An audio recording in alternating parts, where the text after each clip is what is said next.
Welcome to the Tuesday, August 11th, 2026 meeting of the Lewis and Clark County Commission. Please stand and join us in the Pledge of Allegiance. Pledge allegiance to the flag of the United States of America and to the republic for which it stands, one nation under God, indivisible, with liberty and justice for all.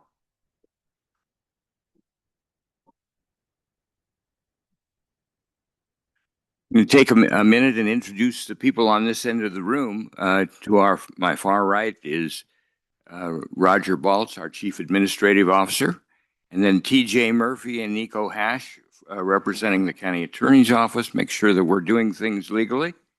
To my immediate right is Commissioner Candace Payne, and to my immediate left, Commissioner Andy Hunthausen.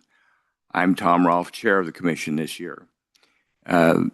Far over here to my left is Brandy Grandy. She will keep track of all of our proceedings for the day, and she gets it up on all the minutes up on our website as soon as possible. There is a sign-up sheet on the other side of the bar. We'd ask that you sign that up and leave us your contact information should we need to talk with you later on. And there's also an agenda at that point. We have kind of a special presentation today, and without objection, I'm going to move that to the first item on the list. And I need to introduce a young man that I've come to greatly admire. Here a while back, I joined a Toastmasters group, and he brought this speech to Toastmasters in preparation for making it a part of his competition as a member of the East Helena speech and debate team. So, Liam Turner, I'd like to have you come forward.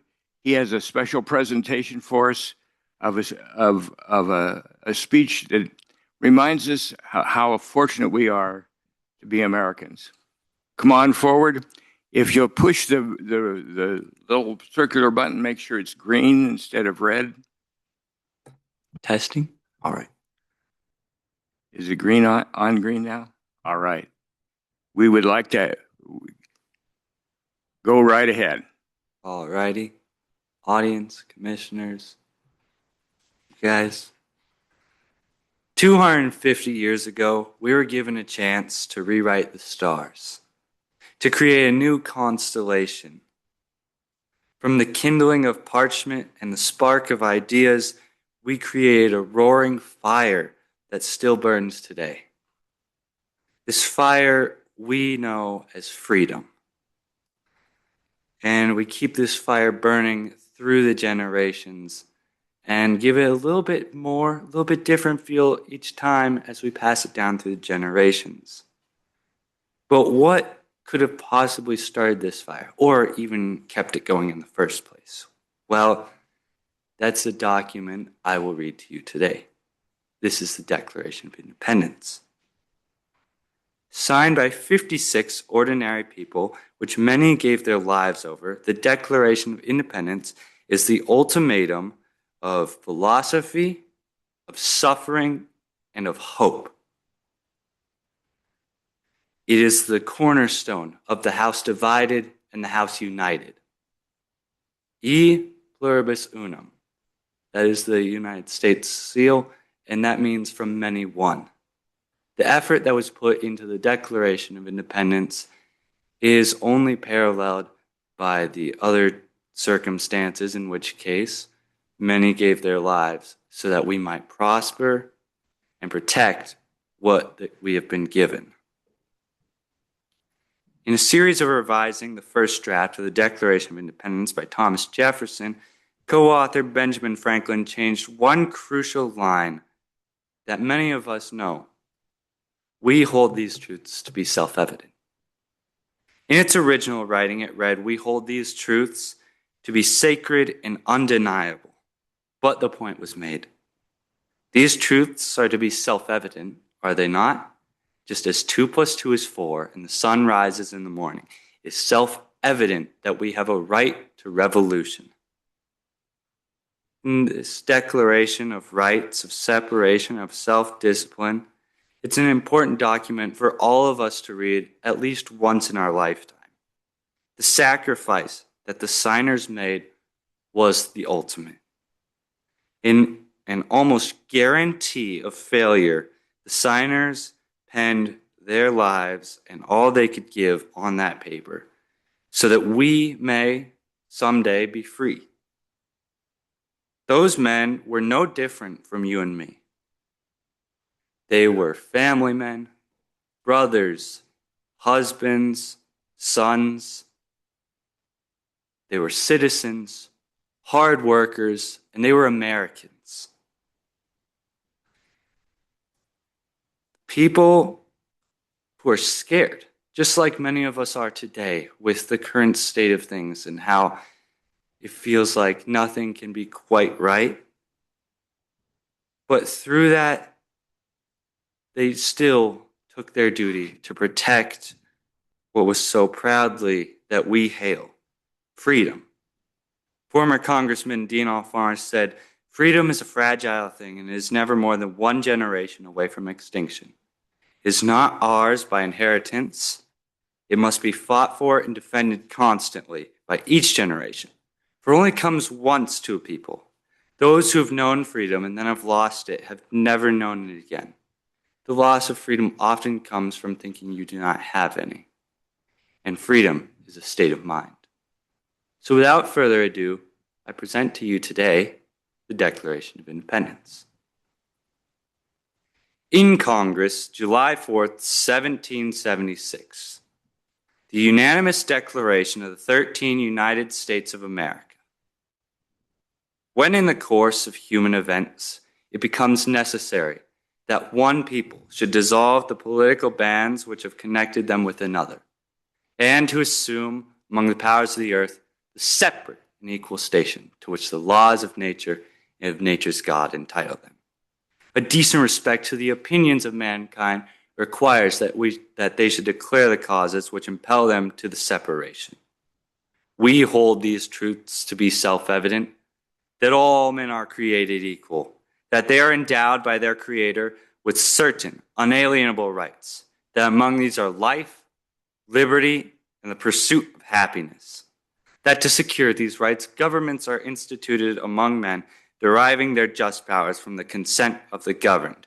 That whenever any form of government becomes destructive of these ends, it is the right of the people to alter and to abolish it, and to institute new government, laying its foundations on such principles and organizing its form in such powers as shall seem most likely to affect their safety and happiness. Prudence, indeed, will dictate that governments long established should not be changed for light and transient causes. And accordingly, all experience hath soon that mankind are more disposed to suffer, while evils are sufferable, than to right themselves by abolishing the forms to which they are accustomed. But when a long train of abuses and usurpations, pursuing invariably the same object, evinces a design to reduce them under absolute despotism, it is their right, it is their duty to throw off such government, to provide new guards for their future security. Such has been the patient sufferance of these colonies, and such is now the necessity which constrains them to alter their former systems of government. The history of the present King of Great Britain is a history of repeated injuries and usurpations, all having in direct object the establishment of an absolute tyranny over these states. To prove this, let the facts be submitted to a candid world. He has combined with others to subject us to a jurisdiction foreign to our Constitution and unacknowledged by our laws, giving his assent to their acts of pretended legislation. For quartering large bodies of armed troops among us, for protecting them by mock trial, for any murders that they should commit on the inhabitants of these states, for cutting off our trade with all parts of the world, for imposing taxes on us without our consent, for taking away our charters, abolishing our most valuable laws, and altering fundamentally the forms of our governments.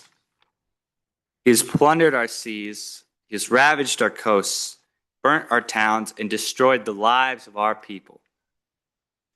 He is at this time transporting large armies of foreign mercenaries to complete the works of death, desolation, and tyranny, already begun with the circumstances of cruelty and perfidy scarcely paralleled in the most barbarous ages and totally unworthy the head of a civilized nation.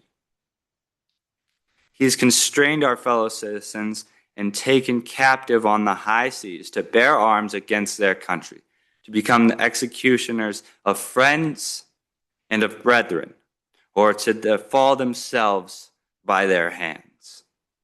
In every stage of these oppressions, we petition for redress in the most humble terms. Our repeated petitions have been answered only by repeated injury. The prince, whose character is thus marked by every act which may define a tyrant, is unfit to be the ruler of a free people. We, therefore, the representatives of the United States of America, in General Congress assembled, appealing to the supreme judge of the world for the rectitude of our intentions, do, in the name and by authority of the good people of these colonies, solemnly publish and declare that these united colonies are, and of right ought to be, free and independent states, that they are absolved from all allegiance to the British Crown, and that all political connection between them and the state of Great Britain is and ought to be totally dissolved, and that as free and independent states, they have the full power to levy war, conclude peace, contract alliances, establish commerce, and to do all other acts and things which independent states may of right do. And for the support of this declaration, with a firm reliance on the protection of divine providence, we mutually pledge to each other our lives, our fortunes, and our sacred honor. This document was truly what made us a nation. Without it, we wouldn't recognize what we are today. So thank you for letting me come up here and give this speech. Thank you.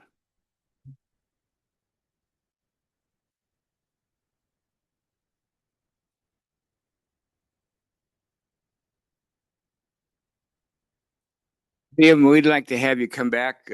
I think these commissioners and I would like to have our picture taken with you.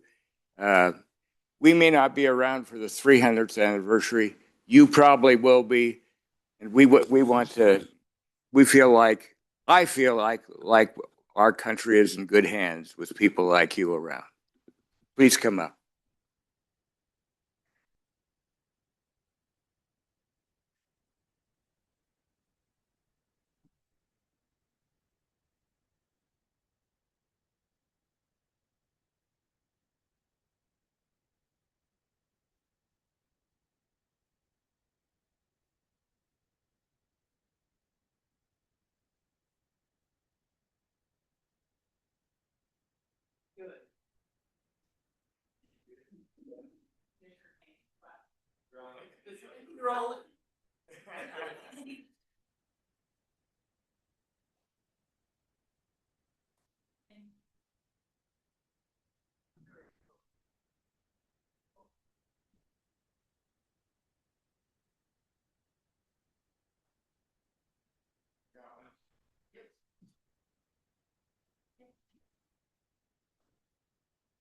Thanks very much.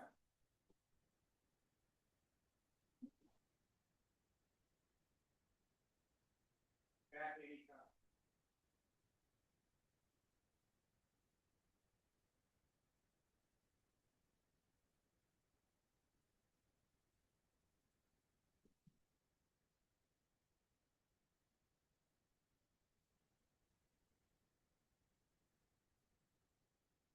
A proud grandmother just came to me and said, I don't think they realize he's only 15 years old. Pretty amazing.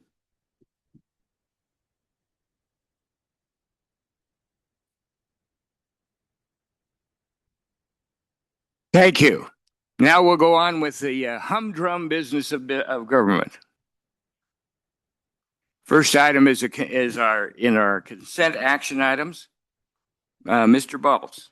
Thank you, Mr. Chair and Commissioners. This is item 2A on the agenda. It is Montana State University Extension 4-H agent position hiring approval form.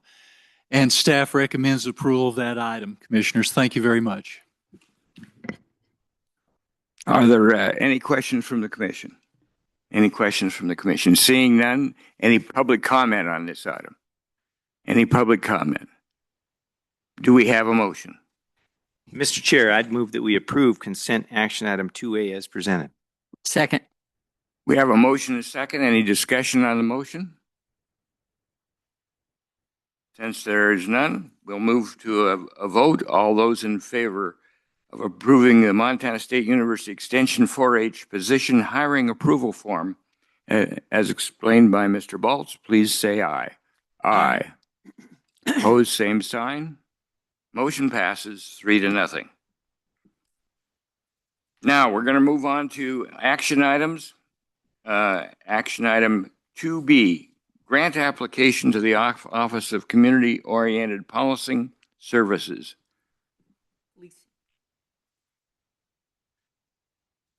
Mr. Chairman, Commissioners, I must say it's difficult to follow Liam there. That was an awesome speech, and I wish more people in our country had the passion that he does.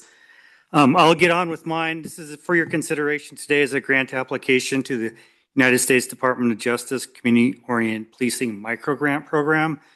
There's 11 different categories that we can choose from. The Sheriff's Office has chose to apply for $200,000 for unmanned aerial vehicles or unmanned aerial systems, better called drones, to help us further our policing within Lewis and Clark County. We do have a drone program right now. The unfortunate thing is, as of last year, the drones that we have are no longer allowed to be used per federal law.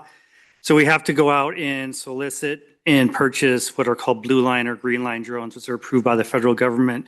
With this money, we would be able to replenish our fleet of what we have with some exterior drones and a couple of interior drones who have already proven to be very valuable in our line of work. Rather than sending a human being inside of a house to look for somebody who may be armed, we can send a drone in and not risk the lives of our officers or anybody else. If we were awarded this grant, it is a 2-year grant program. It would run from October 1st, 2026 through September 30th of 2028, and there would be no required matching funds, and we would ask for the full amount of $200,000. Be happy to answer any questions that you have. Do we have questions from the commission? Commissioner Payne. First of all, thank you for bringing this to us. I had an email from a constituent that probably, I'm not sure it has anything to do with drones, but it does have to do with government putting its eye into the heart and soul of our citizens. This email that I received was regarding flock cameras being purchased or operated with taxpayer money. And I'm really not into technology all that much. I didn't know what a flock camera was. So I went to the source of a lot of my information, which is Mr. Roger Baltz. I said, do we have any of these things? And he assured me he would check into it. And the concern here is that these flock cameras are used to take pictures of the licenses on our cars. And this person is concerned about the information which could be gathered and used against our individual citizens. Okay, so Roger told me that the Lewis and Clark County doesn't have flock cameras. Is that accurate and true? That is correct. Okay, thank you. Then my next question is, this memo for your grant application states that there's $200,000 grant to develop an unmanned aerial systems program. But on the first page of the application, the award is for This is for program funding, $6,700,000. Can you tell me why have we got 6 million here and 200,000 here? The 6 million is the total award for everywhere in the United States. Oh. It must have been a clerical error that was submitted. So out of this micro grant program, they're offering the $6 million. You're capped at $200,000 per agency. Okay, so the 6,700,000 is total in all 50 states. Correct. Okay. I'm supposed to keep track of these things. But I would love to have $6 million. That would be nice. Yeah. Sorry, you know where this money comes from?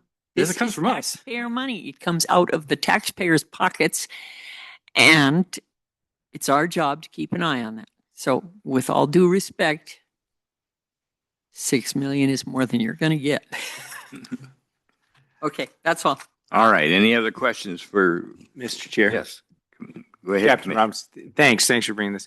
I just to confirm, not a new program. We've been using this technology for a long time, and you gave an example of protecting an officer's life or a deputy's life, depending on the situation. But I think we've also been open to partnering with on a fire incident or search and rescue, those kinds of things as well. Can you just talk about the different uses of this technology and how it could be beneficial, save lives, not only officers' lives, but others? Yep. Some of the drones that we are looking at or that are offered out there today are very valuable for search and rescue use.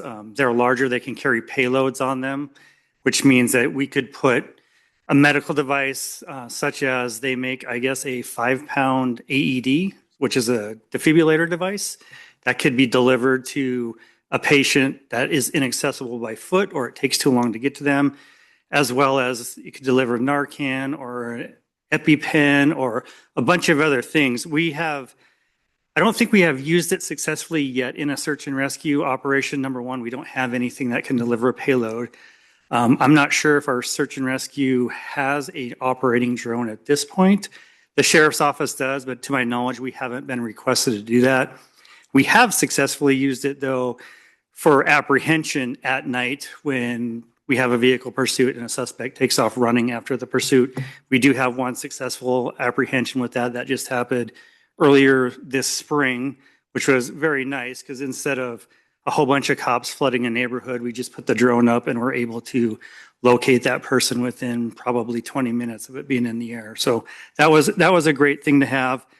Wildland fire use, we haven't had a chance to use that. I would love to have the opportunity to help our local fire departments when it comes to detecting hotspots, especially at night with the thermal imaging that our drones do have. So far, we haven't had a request for that. Using drones for wildland fire is a little tricky because they have air assets that are also in the air. And if there's drones in the air, we can't fly. Or if we do fly, we have to be in constant contact with their air ground control. I've been on several different incidents where the public, either unknowingly or trying to get good pictures, have flown drones and have completely grounded aerial operations for fire. So I would love to get into that business or we could help them out in detecting hotspots, but so far we haven't had the chance to do that. Thanks, Mr. Chair. Other questions from the commission? Other questions from the commission? Is there any public comment on this item?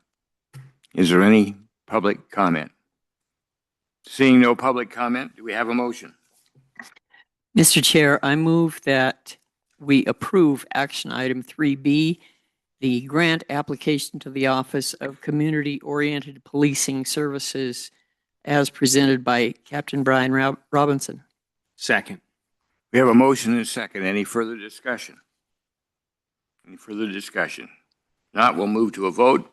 All those in favor of approving the grant application to the Office of Community-Oriented Policing Services, COPS, as explained by Captain Brian Robinson, please say aye. Aye. Aye. Pose same sign. Motion passes unanimously. Thank you. Next item is item 3C, contract between Lewis and Clark County Fairgrounds and Christman Consulting. Good morning, Mr. Chair, Commissioners. My name is Kevin Tenney. I'm the manager of the Lewis and Clark County Fairgrounds. Before you today, I have a contract with Christman Consulting.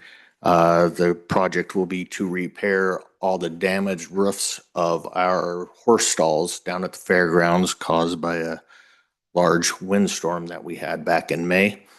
We submitted all the information to Marnie Bentley to submit for insurance. We did try to get multiple bids. Christman Consulting is the only company that actually came in with one. The total amount of the contract is $21,201. He will begin work as soon as this is approved, and it will be completed by the end of August. All right. Any questions? Any questions from the commission? It's important to stay on top of the repairs needed for our facilities. So thank you very much for doing that, and it's good to have it covered under some insurance too. Yes. That all helps. All right. No further question from the commission. Is there any public comment on this? Any public comment? I see no public comment. Do we have a motion? Mr. Chair, I would move that we approve the contract between Lewis and Clark County Fairgrounds and the Christman Consulting Group as presented. Second. We have a motion and a second. Any discussion from the commission? Seeing none, we'll move to a vote. All those in favor of approving the contract between Lewis and Clark County Fairgrounds and Christman Consulting as explained by Kevin Tenney, please say aye. Aye. Opposed, same sign. Motion passes unanimously. Thank you.